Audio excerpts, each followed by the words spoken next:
ජාතික ජනබලවේගයට බලය හිමි තංගල්ල නගර සභාවේ මංගල අයවැය සඳහා ඡන්ද විමසීම අද පෙරවරුවේ පැවැත්වුණා. ජනාධිපති අනුර කුමාර දිසානායක මහතාගේ ප්‍රධානත්වයෙන් අද පැවැති විෂමද්‍රව්‍ය තුරන් කරන රටම එකට ජාතික මෙහෙයුම් උත්සවය වෙනුවෙන් තංගල්ල මහජන ක්‍රීඩාංගණය ලබා දීම සම්බන්ධයෙන් නගර සභාවේ මාසික රැස්වීම අතරතුර පක්ෂ විපක්ෂ මන්ත්‍රීවරුන් අතර උණුසුම් තත්ත්වයක්ද හටගත්තා. ඔබතුමාගේ ජනාධිපතිතුමා එනවා අන්න ග්‍රවුන්ඩ් එකේ 170ක විතර ස්ටේජ් එකක් ගන්න. පුනරුදේද අපේ මේ මන්ත්‍රීවරු දැකලා තියෙනවද කවුරු හරි මෙච්චර ළමයි සෙල්ලම් කරන ක්‍රීඩාංගණේ මලක් ගන්නවා. මෙන්න මේ සයිස් බලවත්. ඕ අපේ ටියෝ මහත්තුරු. මේගොල්ලෝ කතා කරන්නේ නැද්ද දැන්? ඔබතුමාගේ ජනාධිපතිතුමා එන්නේ නැති. ඒ වුණාට වැදගත්කමක් තියෙනවා එන්න මේකට ක්‍රමවේදයක් තියෙනවා. දැන් ඉස්සර ලක්ෂ 30 ගණනක් ගත්ත දැන් නිකන් ගන්න නැද්ද? අය ඔබතුමා සභාපති නිසාද? ඔය ග්‍රවුන්ඩ් එකේ යන්න ඔබතුමා ගිහින් එතන ඔබට කීයක් ගෙවලා තියෙනවද?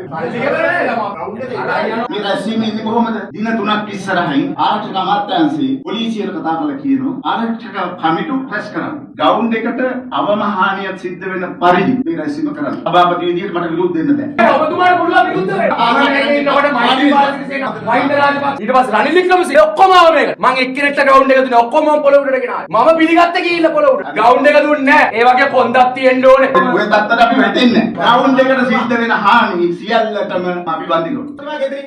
මට බාධා කරන්න එපා.